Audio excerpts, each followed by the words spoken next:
அனைவருக்கும் என்னுடைய அன்பு வணக்கம். சங்கு வீட்டில் இருந்தால் என்ன மாதிரியான பலன்கள் ஏற்படும்? வலம்புரி சங்கு, இடம்புரி சங்கு எப்படி வித்தியாசம் கண்டுபிடிப்பது? சங்கு வைத்திருந்தால் நம்முடைய இந்து சாஸ்திரத்தில் மிகப்பெரிய அதிர்ஷ்டம், செல்வ வளம் அதிகரிக்கும், எல்லாவித பிரச்சனையிலிருந்து விடுபடலாம் அப்படின்னு சொல்கிறாங்க. நான் உங்கள் சீனிவாசன் தமிழ்ச்செல்வி மணி. இந்த சங்கை பற்றின பல சுவாரஸ்யமான விஷயங்களை இந்த வீடியோவில் நாம் தெரிஞ்சுக்க போகிறோம். வீடியோ உங்களுக்கு ரொம்பவும் பயனுள்ளதாக இருக்கும். வீடியோவை ஸ்கிப் பண்ணாமல் பாருங்கள். இது வரைக்கும் இந்த சேனல் நீங்கள் சப்ஸ்கிரைப் பண்ணாமல் இருந்தீங்கன்னா உடனே சப்ஸ்கிரைப் பண்ணுங்கள். மேலும் பக்கத்தில் ஒரு பெல் ஐக்கான் இருக்கும், அந்த பெல் ஐக்கானும் ப்ரெஸ் பண்ணுங்கள். நான் கொடுக்குற ஒவ்வொரு வீடியோவும் உங்களுக்கு உடனடியாக நோட்டிஃபிகேஷனாக வந்துடும். சங்கு அப்படின்னா ஃபஸ்ட்டு என்ன அப்படின்னு தெரிஞ்சுக்கலாம். சங்கு என்பது கடலிலிருந்து கிடைக்கக்கூடிய ஒரு பொருள் அப்படின்னு சொல்லக்கூடாது, கடையிலிருந்து கிடைக்கக்கூடிய ஒரு உயிரினம் அப்படின்னு தான் சொல்லணும். இந்த சங்கு கடலிலிருந்து உயிரோடு தான் எடுப்பாங்க. அதுக்கப்புறம் அதுக்குள்ளே இருக்கக்கூடிய அந்த உயிரை எடுத்துட்டு இந்த சங்கை பலவிதமான ஆசிட் ட்ரீட்மெண்ட் பண்ணுவாங்க. நம்ம பார்க்கக்கூடிய பளபளன்னு வெள்ளையாக இருக்கிற மாதிரி கடலுக்குள்ளே சங்கு இருக்காது.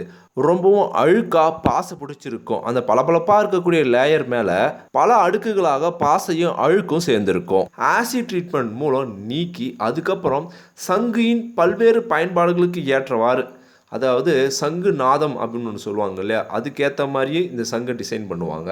அதுக்கப்புறம் கோவிலில் அபிஷேகத்துக்கு பயன்படுத்துவாங்க இல்லையா, அதுக்கேற்ற மாதிரி இந்த சங்கை டிசைன் பண்ணுவாங்க. சில நாடுகளில் இந்த சங்கை ஆபரணங்களாகவும் அழகு பொருட்களாகவும் பயன்படுத்துகிறாங்க. ஏன் நம்ம நாட்டிலே பல இடங்களில் அழகு பொருளாகவும் இந்த சங்கை பயன்படுத்துகிறாங்க. ஒவ்வொரு பயன்பாட்டுக்கு ஏற்ற மாதிரி சங்கை அழகாக தேய்ச்சி ஷைன் பண்ணி இந்த சங்கை விற்பனைக்கு கொண்டு வராங்க. சங்கு நம்முடைய இந்து சாஸ்திரத்தில் ஏன் இவ்வளோ புனிதமான ஒரு பொருளாக சொல்கிறாங்க அப்படின்னா, பார்க்கடலை கடையும் போது அமிர்தம் வந்தது, அதனோட பலவிதமான மங்களகரமான முக்கியமான தெய்வீக அம்சம் கொண்ட பொருட்கள் வந்தது அப்படின்னு சொல்லுவாங்க. மேலும் மகாலட்சுமியும் அவதரித்ததாக நம்முடைய சாஸ்திரத்தில் சொல்கிறாங்க இல்லையா, அந்த நேரத்தில் உருவான ஒரு பொருள் தான், மங்கள பொருள் தான் இந்த சங்கு அப்படின்னு சொல்கிறாங்க. அதனால தான் சங்கு என்பது நம்முடைய சாஸ்திரத்தில் மிகவும் முக்கியமாக கருதப்படக்கூடிய மங்கள பொருளாக சொல்கிறாங்க. மேலும் இந்த சங்கு வைத்து இந்து சாஸ்திரத்தில் செய்யக்கூடிய பல்வேறு விதமான வழிபாடுகள் என்ன, அந்த வழிபாடுகளால் ஏற்படக்கூடிய பலன்கள் என்ன அப்படின்னு தெரிஞ்சுக்கலாம். இந்து சாஸ்திரத்தில் சங்கு என்பது மிக முக்கியமாக கருதப்படக்கூடிய மங்கள பொருள்.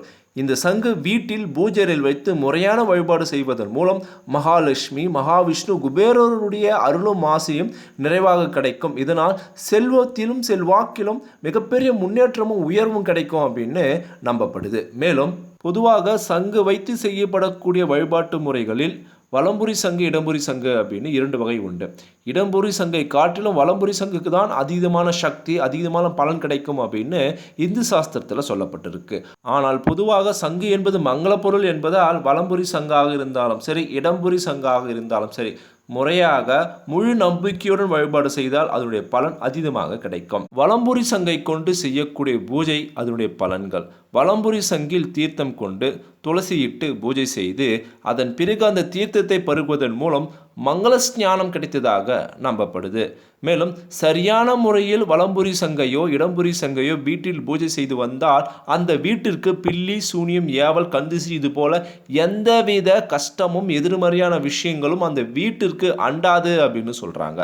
மேலும் வாஸ்து தோஷம் ஒரு வீட்டிலோ, தொழில் செய்யும் கட்டிடத்திலோ, வியாபாரத்திலோ இருந்தால் ஒவ்வொரு வெள்ளிக்கிழமையும் துளசியை சங்கில் இட்டு அதன் பிறகு அந்த தீர்த்தத்தை வீடு முழுவதும் மாலை நேரத்தில் தெளித்து வந்தால் அந்த தோஷம் சம்பந்தமாக இருக்கக்கூடிய அனைத்து பிரச்சனைகளும் சரியாகும் என்பது நம்பிக்கை.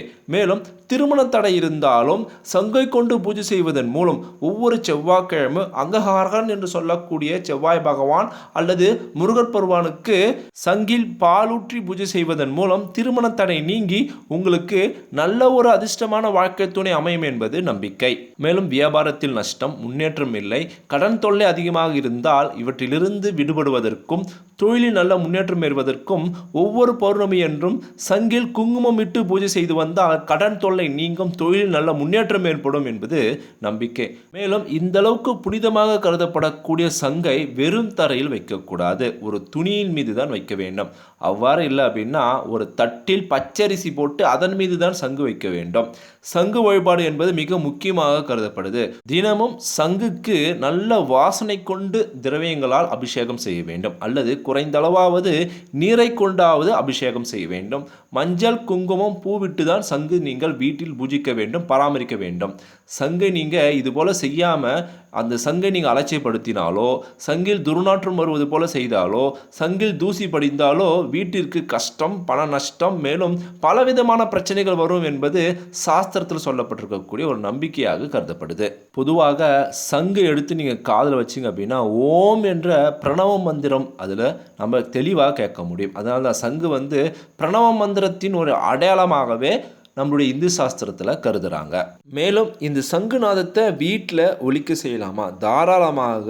ஒரு முக்கியமான பிரார்த்தனையின் போது, வழிபாடின் போது இந்த சங்குநாதத்தை நீங்கள் ஒலிக்க செய்யலாம். இந்த சங்குநாதத்தை ஒலிக்க செய்வது மூலம் சிவனுடைய அருளும் மகாவிஷ்ணுடைய அருளும் நிறைவாக கிடைக்கும். இந்த சங்குநாதத்தை கேட்கும் போதே மனதிற்கு ஒரு விதமான நேர்மறையான ஆற்றலும் ஒரு புத்துணர்ச்சியும் ஏற்படும். அந்த அளவுக்கு ஒரு அற்புதமான வைப்ரேஷன் தான் இந்த சங்குநாதத்தில் இருக்குது. சங்கு வைத்திருந்தாலே மிகப்பெரிய செல்வந்தராகவும் கோடீஸ்வரராகவும் ஆவதற்கு வாய்ப்புண்டு அப்படின்னு சொல்கிறாங்களே. ஏன்னா சங்கு வைத்திருந்தால் மட்டுமல்ல, அந்த சங்கு நீங்கள் வியாபாரம் செஞ்சீங்க அப்படின்னா மிகப்பெரிய கோடீஸ்வரர் ஆகிறதுக்கு கூடிய வாய்ப்புண்டு. அந்த அளவுக்கு மிகவும் மிகவும் விலை மதிக்க முடியாத அளவுக்கு தன்மை கொண்டதான் அந்த சங்கு. அதாவது 1000 இடம்புரி சங்குக்கு சமமானது தான் ஒரு வலம்புரி சங்கு. அதுவும் இந்திய வலம்புரி சங்குக்கு அந்த அளவுக்கு மதிப்பு அதிகம். பெரும்பாலும் இந்தியாவில் காணப்படக்கூடிய வலம்புரி சங்கு அனைத்தும் பார்த்தீங்கன்னா ஆப்பிரிக்கா நாட்டு கடையில் கிடைக்கக்கூடிய வலம்புரி சங்கு தான். இந்தியாவில் இருக்கக்கூடிய வலம்புரி சங்கு ரொம்பவும் விலை மதிக்க முடியாததாக கருதப்படுது. 1000 இடம்புரி சங்குக்கு சமமானது தான் ஒரு வலம்புரி சங்கு. 1000 வலம்புரி சங்குக்கு சமமானது தான் ஒரு சலஞ்சலம் சங்கு அப்படின்னு சொல்றாங்க. அப்ப அந்த சலஞ்சலம் சங்கு எவ்வளவு மதிப்பாக இருக்கும் அப்படின்னு யோசிச்சு பாருங்க. ஒரு வலம்புரி சங்கு லட்சக்கணக்கில் போகும். அப்போ சலஞ்சலம் சங்கு எவ்வளோ லட்சத்துக்கு போகும்னு பாருங்கள்.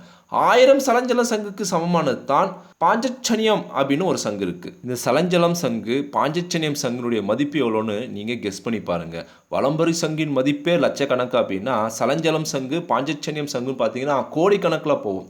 இதெல்லாம் இந்திய பெருங்கடலில் தான் கிடைக்கக்கூடிய ஒரு சங்கு. ஆனால் இந்த சங்கு ரொம்பவும் ரேர் பீஸ் அப்படின்றாங்க. தங்கம், வைடூரியம் இதை விட விலை மதிக்க முடியாததாக நம்முடைய இந்தியாவில் மற்றும் உலக அளவில் இது கருதுகிறாங்க. அதனால தான் சங்கு வைத்திருந்தால் மட்டுமல்ல, சங்கு வியாபாரம் செய்தால் மிகப்பெரிய கோடீஸ்வரர் ஆகலாம் அப்படின்னு சொல்லப்படுது. இடம்புரி சங்கு, வலம்புரி சங்கு எப்படி வித்தியாசம் கண்டுபிடிக்கணும் அப்படின்னா ரொம்பவும் எளிமையான ஒரு முறை தாங்க. சங்குடைய தலைப்பகுதி இப்போ நீங்கள் திரையில் பார்க்குறீங்க இல்லையா, அந்த அமைப்பு உங்களை நோக்கி இருக்கணும். அதனுடைய வால் பகுதி வெளிநோக்கி இருக்கணும். அதனுடைய வாய்ப்பகுதி இருக்கு இல்லையா, அது எந்த பக்கம் இருக்குது அப்படின்னு பாருங்கள். தலைப்பகுதி உங்களை நோக்கியும் வால் பகுதி வெளியே நோக்கியும் அதனுடைய வாய்ப்பகுதி எந்த பக்கம் இருக்குன்னு பார்த்தீங்க அப்படின்னா, அதனுடைய வாய்ப்பகுதி இடது பக்கம் இருந்துச்சு அப்படின்னா அது இடம்புரி சங்கு. அதனுடைய வாய்ப்பகுதி வலப்பக்கம் இருந்துச்சுன்னா அது வலம்புரி சங்கு.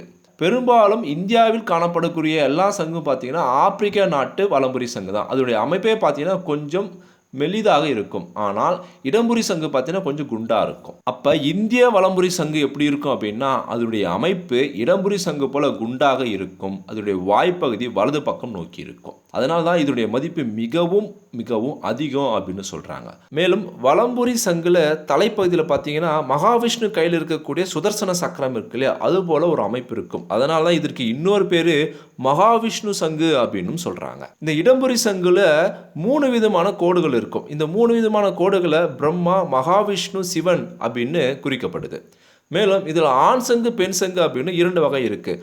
ஆண் சங்கில் எக்ஸ்ட்ரா ஒரு லேயர் வரும் அப்படின்னு சொல்கிறாங்க. ஆனால் பெண் சங்கில் எந்த லேயர் இல்லாமல் நல்லா அழகாக ஸ்மூத் ஃபினிஷிங் இருக்கும் அப்படின்னு சொல்லப்படுது. மேலும் சங்குகள் பல வகைகள் இருக்குது. இதில் நாம் பெரும்பாலும் கோயில்களில் நம்ம வீடுகளிலும் பயன்படுத்தக்கூடிய சங்கு என்னன்னு பார்த்தீங்கன்னா வலம்புரி, இடம்புரி சங்கு அப்படின்னு சொல்கிறாங்க. கோவிலில் அபிஷேகத்திற்கு இடம்புரி சங்கு பயன்படுத்துவாங்க. மேலும் சில கோவில்களை இன்றைய அளவுக்கும் இந்திய வலம்புரி சங்கு பயன்படுது.